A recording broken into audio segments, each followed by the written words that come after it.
the groundbreaking ceremony for the newest facility of Eden Recycling and Manufacturing Limited, Deputy Prime Minister and Minister of Tourism, Investments and Aviation, the Honorable I. Chester Cooper, addressed the importance of recycling for sustainable tourism. As you all well know, our government is committed to advancing entrepreneurship, and often we talk about opportunities in the blue, orange, and the green economy.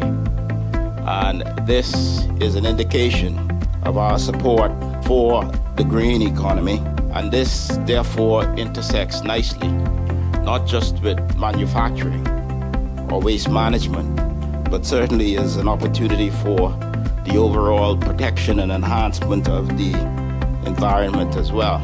I reference sustainable tourism because 75% of our tourists say that sustainability is important to them, and that the Bahamas has the natural environment to promote sustainability and sustainable tourism. So what Eden is doing through this cutting-edge project supports our efforts, the efforts across the government, but also contributes to the advancement of a sustainable destination and a sustainable environment. So we assembled to witness this groundbreaking ceremony, which I am told is going to pioneer recycling and will also include a solar field.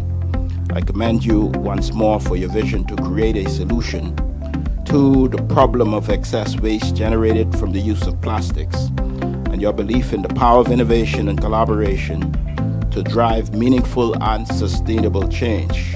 For more tourism updates, visit Tourism Today or Bahamas.com. I'm Michael Miller, and this is Tourism Today.